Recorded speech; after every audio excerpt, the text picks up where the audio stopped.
Assalamualaikum warahmatullahi taala wabarakatuh. Bismillahirrahmanirrahim. Alhamdulillahilladzi hadana li hadza wa ma kunna linahtadiya laula an hadana Allah.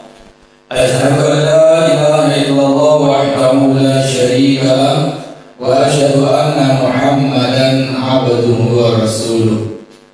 Allahumma shalli wa sallim ala sayyidina Muhammad wa ala ali sayyidina Muhammad.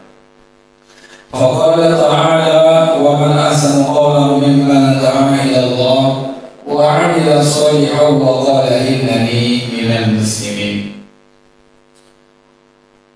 Bapak-bapak, ibu-ibu, jemaah salat zuhur yang dirahmati oleh Allah Subhanahu wa taala.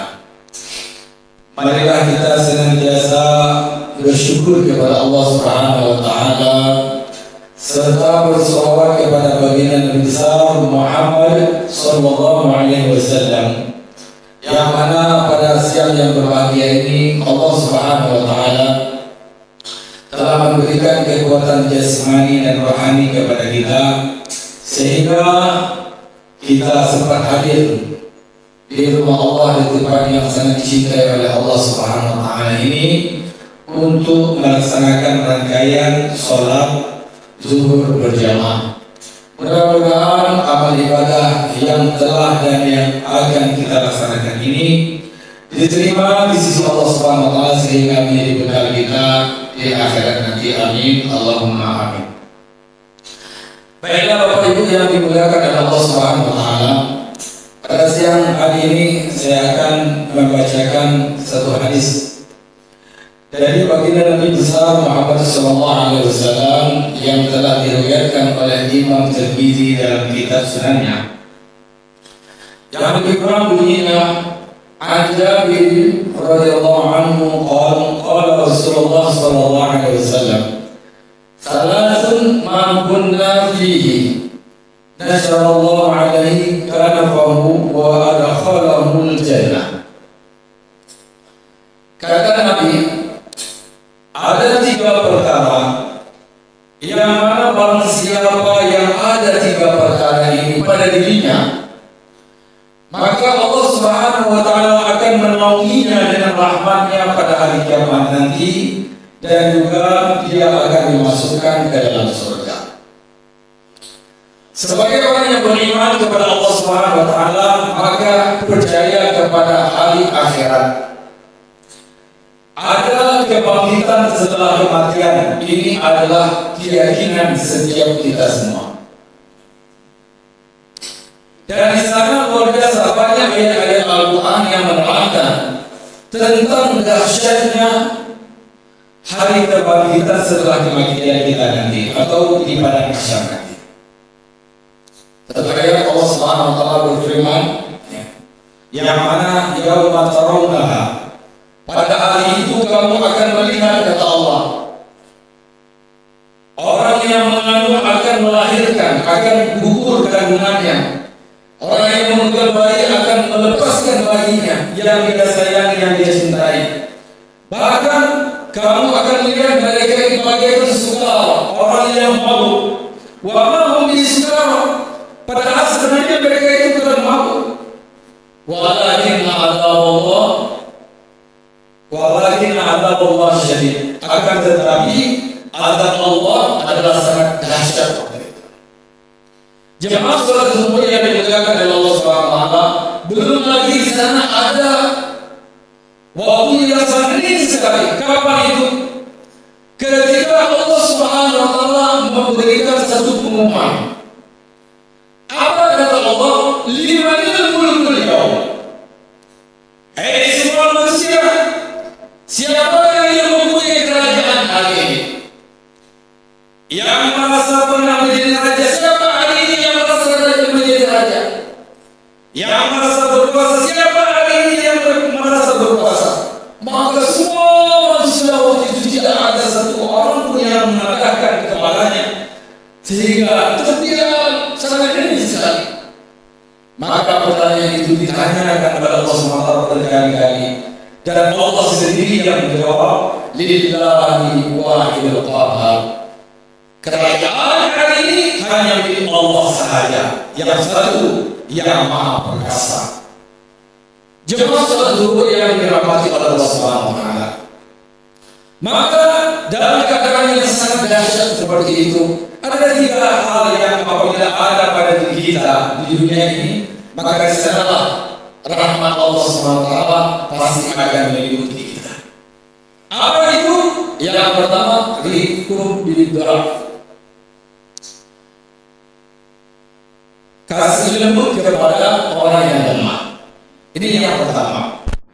Ini adalah sifat pada sifat Nabi besar Muhammad sallallahu alaihi wasallam, yaitu ketika melihat orang yang lemah, maka beliau sangat hatinya sangat merasa kasih tinggi ketika melihat ada di antara umatnya yang lemah. Baik itu lemah imannya, lemah ekonominya, lemah anggota tubuhnya.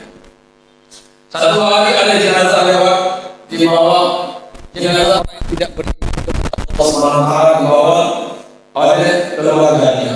Maka Nabi menangis. Kenapa? Karena dia ini satu orang daripada hamba Allah, dari umatku yang belum sampaikan atau dia belum menerima agama dariku, menerima kalimat dariku, sehingga dia mati dalam keadaan tidak beriman, dia masuk ke dalam neraka selama-lamanya. Maka Nabi nangis. Karena apa dikatakan bahwa ja'akum rasulun min anfusikum azizun 'alaihi ma 'anittum. Nabi adalah rasul yang didatangkan di antara kita semua kaum muslimin, yang akan berat bagi beliau ketika beliau penderitaan yang ada pada umat ini.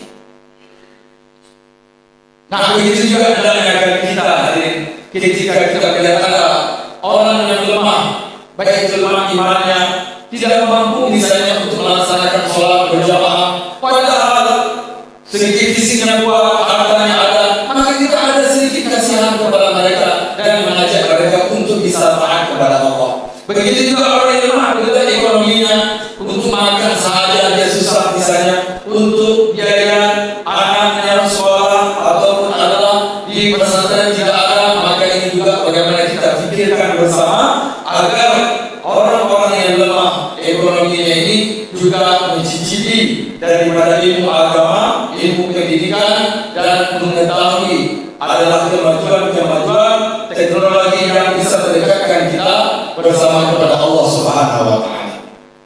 Yang kedua kata Nabi, musyawarah bil walidain, kasih sayang kepada kedua orang tua.